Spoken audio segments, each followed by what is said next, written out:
What's up, folks? Welcome back to the channel today for another review. Today, we're going to be reviewing something very, very special. And I would be remiss if I didn't say that I was really hesitant on checking this one out. I didn't want to ruin something that was so iconic, so legendary, that I didn't feel like it needed a reboot or remake or anything. But here we are, and it's time to review Bel-Air.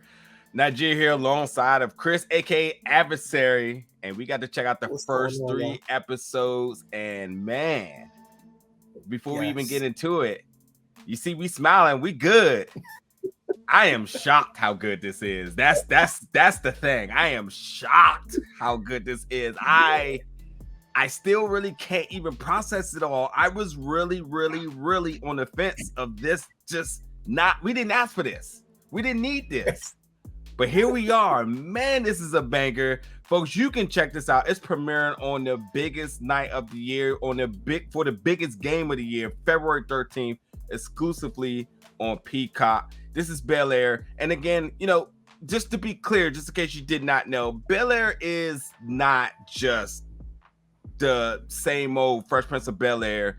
It is actually a new original series. The first was a sitcom. This is a new reboot that is the dramatization of the sitcom. And it's based off that short that went viral, in case you've seen that as well too. But essentially, it's its own thing. It pays homage. It totally keeps the integrity of the original sitcom. But this is special. Adversary, man, talk to me, man. What was your initial thoughts watching this? I agree. I thought that they did an excellent job of melding what we knew with what they're trying to do now. I think it was a couple of points, I think, in the first episode where they even took the lyrics from the intro song and had it in the dialogue between the characters. I was like, oh, like that was ill. Yeah. All of the characters, the essence of what they were in the sitcom were there, but then it was like more edginess to everybody. And I thought they did an amazing job with Hillary. I'm like, yo, she's the same, but she's not. I loved it. Carlton, they were the nuances of what Carlton was, but he's an entirely different beast in this. I also thought the chemistry between the actors, Will and Carlton, I thought their chemistry was amazing as actors as well as the characters. In I believe it was the third episode where they were at the event, the way they played off each other, the quips that Carlton just kept throwing in there, like the presentation to me is brilliant. I felt the same as you. I thought it wasn't something we asked for. They're taking a sitcom, but it's like a new type of show. It's like they took a sitcom and then threw some power in it. And it was like, yo, that's an ill combination. But they executed it the way it was supposed to be done. I felt like by the end of the first episode, I'm on the edge of my seat like, yo. So I totally agree with you. I thought it was amazing execution from the jump. Well said. Look, Peacock got one here. They got a banger. And I kind of want to tell other folks that want to breathe some life into old properties again, bring some other old established series or whatever, bringing them back to life.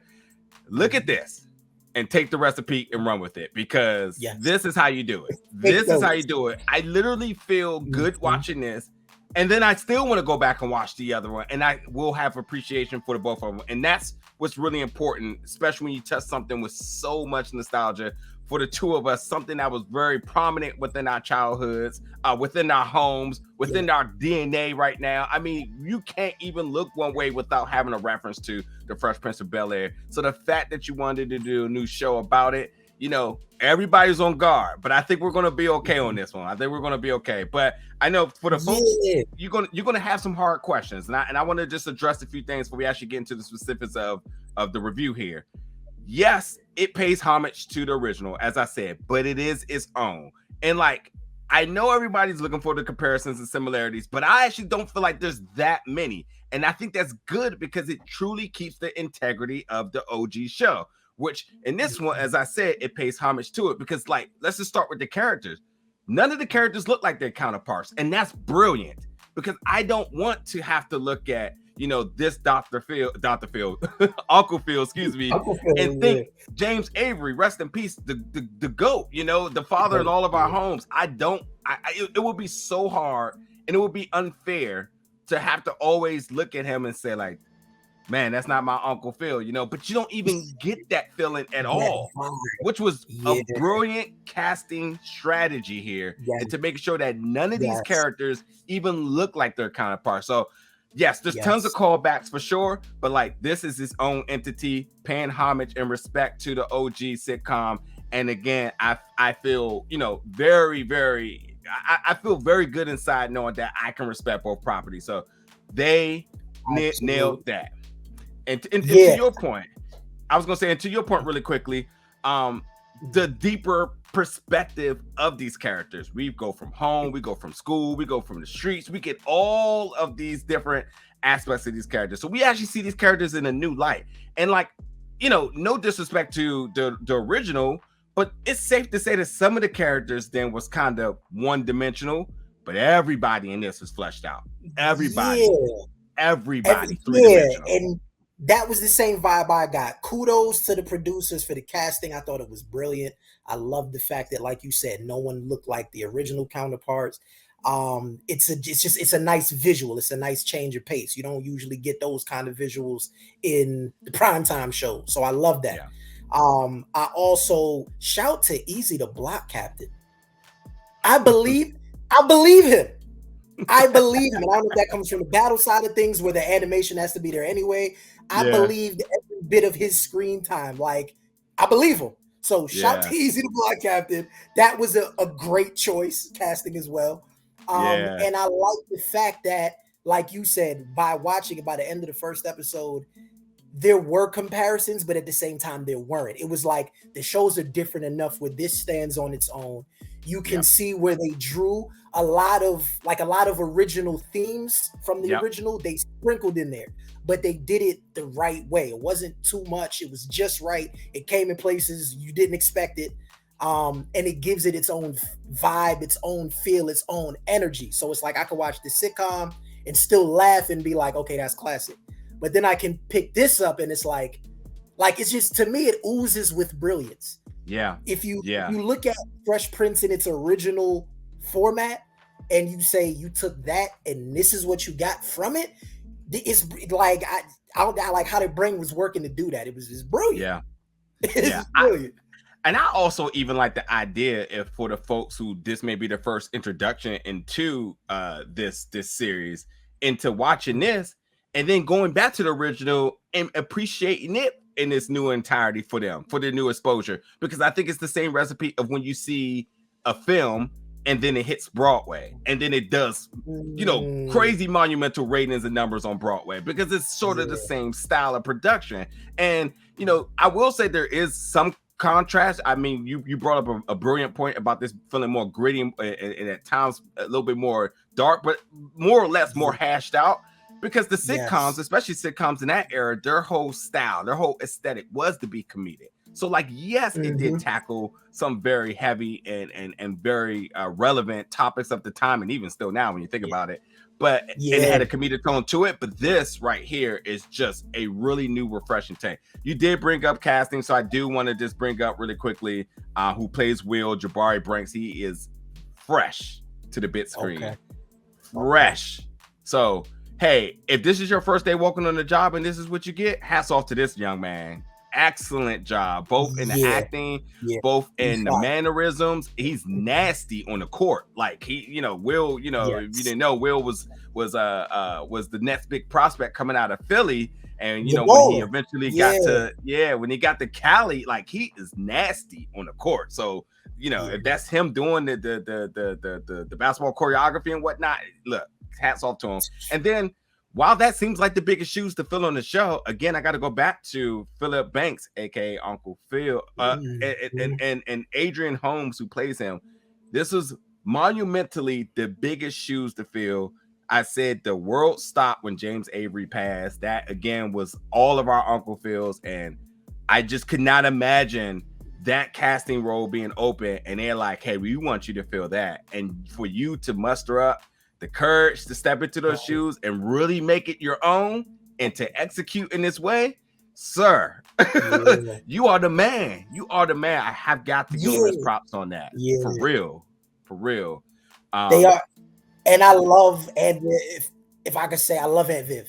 I don't know the actress's name, but whoever I love Aunt Viv.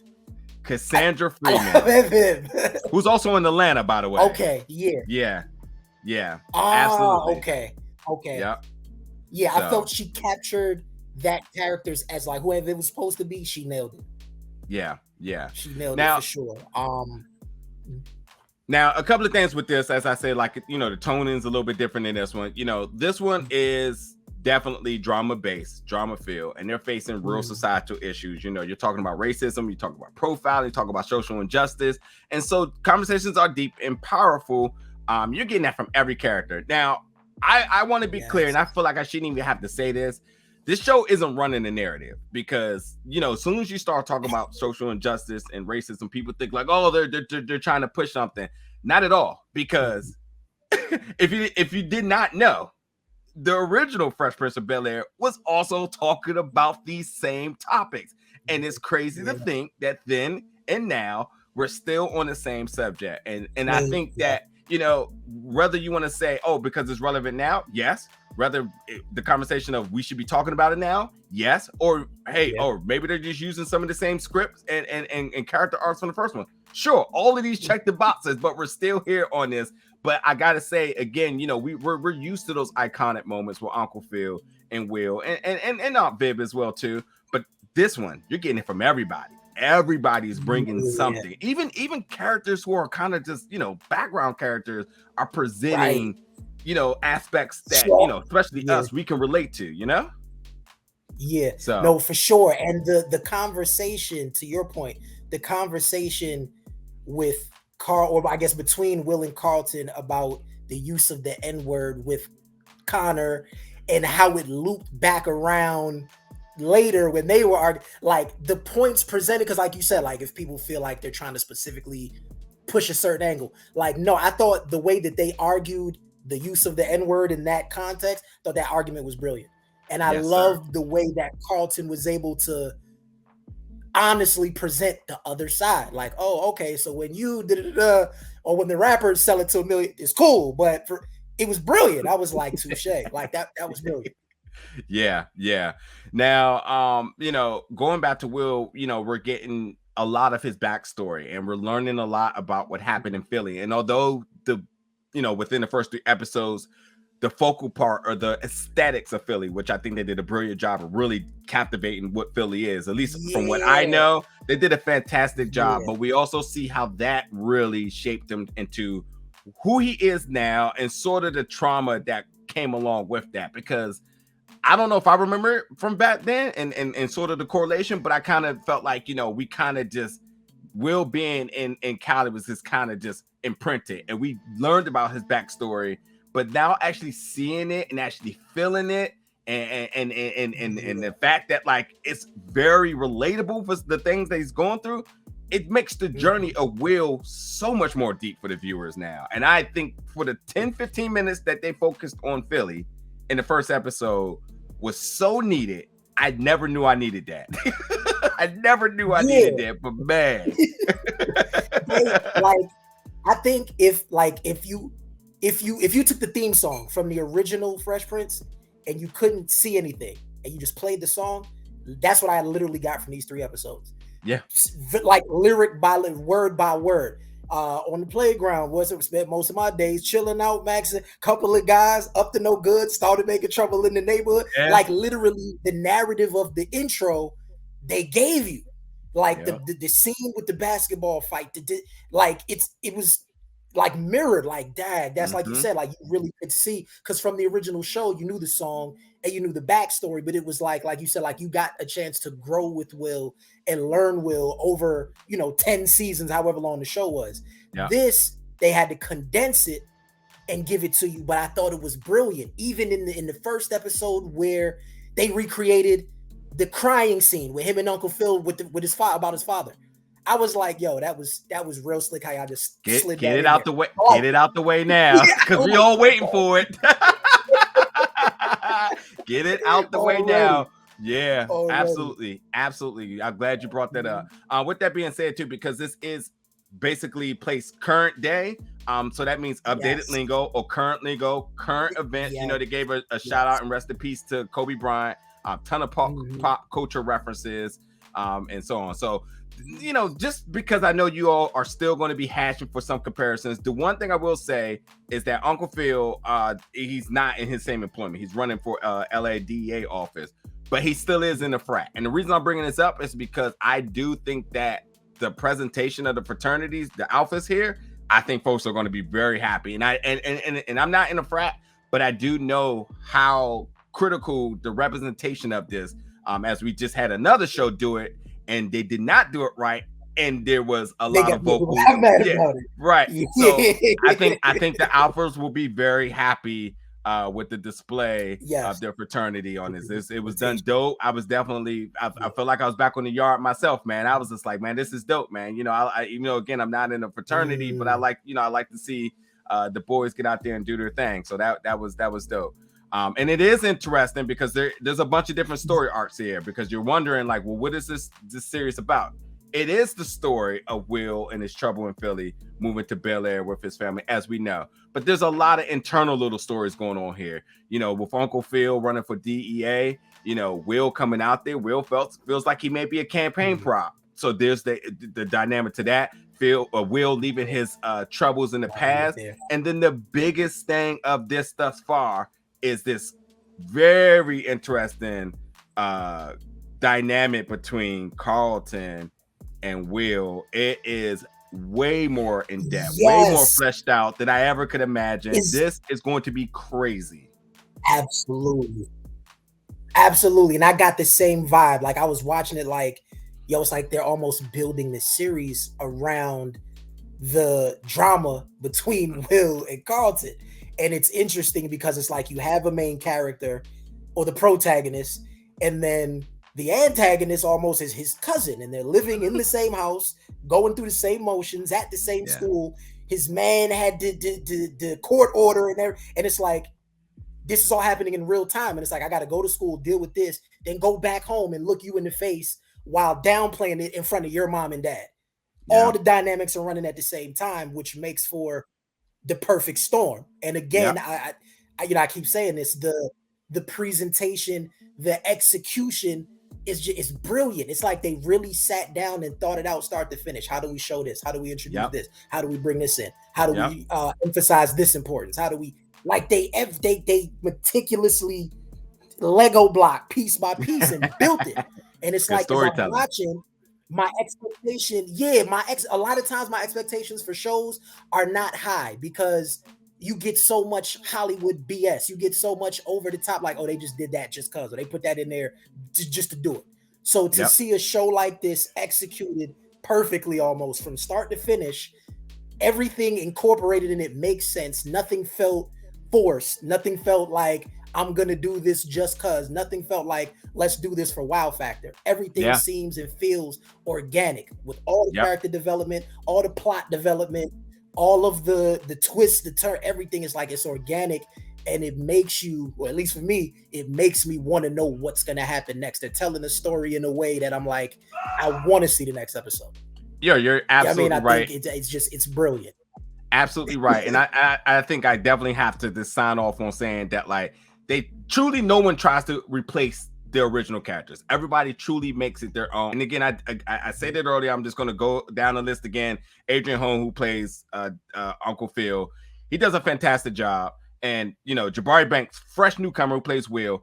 He and you want to know how does he live up to being Will Smith, both Will Smith on screen, both Will Smith the person. Look, he does come off very charismatic as Will, but he really does a bomb job in still making this character his own, but still paying homage to the original character Will Smith, because yeah, he definitely pulls some OG Will Smith antics, and the ladies man and all that other stuff. So like Yes. it is absolutely done right. And again, you can watch this if you had never watched anything before and give it its true appreciation. And then you bring up Carlton. I never thought that they could make Carlton any cornier than what he is. And man, While Will's for the culture, Carlton is a complete cornball. I just never thought they could make him any more cornier. But hey, these polar opposites within our community here, that's tension in itself. And the fact they're under the same household and attending the same school, just imagine the type of conflicts they're going to have. So yes, to your point, with Carlton, the way the direction I guess that they took him, I honestly didn't know what to expect. Like I figured, he would be some version of what we know from the sitcom, but he's a very dark character in a sense. He has all the nuances from the original Carlton, the preppiness, the stuck up, you could be for the culture. I'm not. I'm gonna get in where I fit in. But then they gave him some very dark undertones, and it's like you see the lengths that he's willing to go. I'm not going to ruin it, but in the first episode, you will see Carlton's tension come to a boiling point, and it's like, oh, really?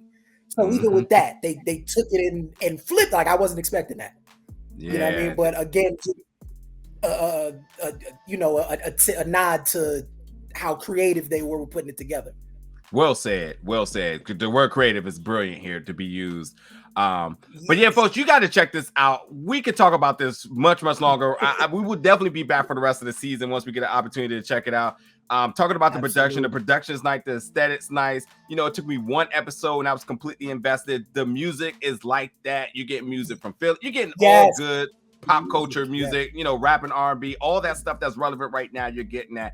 Hell, literally, it's my iTunes playlist. I feel like somebody should run me a check because I was just bopping the entire time. But that's what it is. I should also bring up too, Lisa and Will and Carlton got this thing going. We all know about it, but you got to see how it plays out in this right now. So, and I got to be honest. Yeah.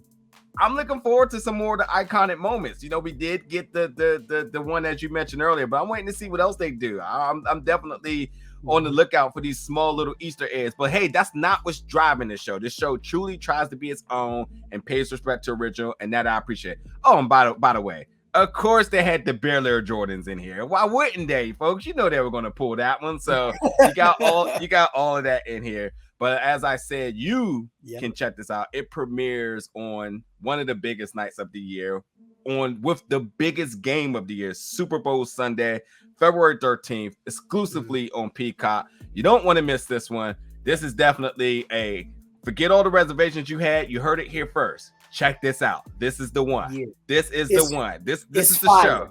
It's fire. I promise you, it's fire. Yeah.